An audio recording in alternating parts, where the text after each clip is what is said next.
అయితే ఇప్పుడు మీరు చిరంజీవి గారి దగ్గర కూర్చొని ఆయన కథ చెప్పి ఒప్పించేంత స్టేజ్‌కెళ్ళిన మీకు అంటే ఇంతకుముందు హ్మ్. ఎప్పుడు మీరు బాధపడుతూ ఉంటే నాకు కూడా అర్రే అనిపించింది. అంటే మాకు ఇంకా ఒక చిన్న చూపు అనేది ఉంది. ఇన్ని సక్సెస్‌లు అని మాట్లాడారు కదా! హ్మ్. ఎక్కడ ఏ విషయంలో అలా మీకు ఫీల్ అయ్యేలా అంటే చేసింది? ప్రత్యేకంగా అలా ఏం లేదు సార్. ఇప్పుడు నాకు దాని మీద సింపతి గేమ్ ఆడాలని సింపతి ఇంట్రెస్ట్ కాదండి. కూడా లేదు. ఇప్పుడు మన ఒపీనియన్ మనం చెప్పుకోలేకపోవడం కన్నా దారుణం ఇంకేముండదు యాక్చువల్‌గా. అదే. అంటే ఎవడో ఏదో అనుకుంటాడంటే ముందు మనం ఏమనుకుంటున్నామో తెలియాలి కదా అదే. జనాలకి. నేననేది దాని గురించి అడుగుతున్నాను నేను యాక్చువల్‌గా. ఏదైనా అంటే ఏం లేదు సార్. ఇప్పుడు జనం కాంటెంపరరీ సినిమాను రకరకాల పేర్లు పెట్టి కొన్ని సినిమాలకి గుర్తింపు, గౌరవం ఒకలాగా ఇస్తారు. హ్మ్. 2 మనం పీఆర్ చేసుకోవాలి ఇండస్ట్రీలో. హ్మ్. ఇవాళ రేపు పీఆర్ లేనిదే ఏమీ లేదు. మనం చూస్తున్న ప్రతి మీము ఎవరో ఒకళ్ళు డబ్బులతో కడితే వచ్చిన మీమ్ అన్న విషయం 80% ఆఫ్ ద వరల్డ్‌కి తెలీదు. అవును. మోర్ 90% ఆఫ్ ది వరల్డ్‌కి తెలీదు. మనం అలాంటి పీఆర్‌లు అవి మనకు లేవు. మనకు తెలీదు. హ్మ్. సో, దానివల్ల గానీ లేకపోతే ఇలాంటి సినిమాని కరెక్ట్ సినిమా అని ఇప్పటి వరకు ఎన్ని సక్సెస్‌లు వచ్చినా కూడా ప్రతి సినిమాని సరే ఈ సినిమా ఆడింది. సరే ఈ సినిమా ఆడింది టైప్‌లోనే ఫీల్ అయ్యేవాళ్ళు చాలా ఎక్కువ మంది ఉన్నారు ఇండస్ట్రీలో. హ్మ్. హ్మ్.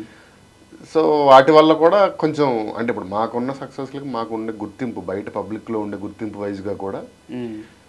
రావాల్సినంత రాలేదన్నది మనసులో ఉన్న ఫీలింగ్ తప్ప దాని మీద అంటే కంప్లెయింట్స్ గాని ఎందుకని అంటారు? బట్ మనసులో ఒక ఆలోచన వచ్చిందంటే దాన్ని ఊరికనే రాదు. దానికి ఏదో ఒకటి ఉంటది కదా! అంటే ఎందుకని ఆలోచించుకున్నారు ఎప్పుడైనా? ఎందుకని ఇన్ని ఇక కథలు ఇక ఆలోచిస్తే ఎప్పుడు అది డీప్‌కి వెళ్తే మనకు మిజరీ తప్ప ఏముండదు సార్. ఎందుకు మిజరీ కాదు సార్ నేననేది.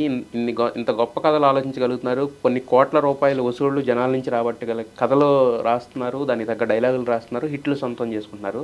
ఆ హిట్‌లకి ఎందుకింత మనకి అనుకున్న మైలేజ్ రాలేదనేది ఆ ఆలోచన ఇప్పుడు కొంచెం వెళ్ళలేదా? అసలు అదే అంటున్నా. అనిపిస్తది. ఇందాకన్నగా అవును. పీఆర్ విషయంలో మేము పడిన మనకు తెలీదు. ఫస్ట్ ఓన్లీ అదే తెలీదు. అండి. 2 ఇంట్రెస్ట్ లేదు. అంటే మనం డబ్బులు ఇచ్చుకొని నేను చాలా గొప్పోడినన్నా చెప్పండి అని హ్మ్. చెప్పించుకోవడం అనేది హ్మ్. నాకు అదేంటో అర్థం అవ్వలేదు. ఇప్పటివరకు అది థియరీ నాకు ఓకే. అర్థం అవ్వలేదు. దానివల్ల కూడా కొంత లాస్ ఉండుండొచ్చు. హ్మ్. బట్ ఎనీ గివెన్ డే నన్ను పిలిచి సినిమాలు చేయమని హీరోలకు గానీ, నన్ను పిలిచి సినిమాలు తీయమని ప్రొడ్యూసర్లకు గానీ, ఆ ఇష్యూ లేనంత కాలం మనం ఆలోచించక్కర్లేదు. హ్మ్. యూట్యూబ్‌లో కామెంట్‌ల్లాగా మనం వాటిని ఎంత తక్కువ పట్టించుకుంటే అంత పీస్‌ఫుల్‌గా ఉంటాం అన్న దాంట్లోనే హ్మ్. బట్ కాకపోతే అంటే మీరు దేనికి పడే కష్టమైనా, ఏ సినిమాకి పడే కష్టమైనా ఒకటే గదా! అంతే అండి.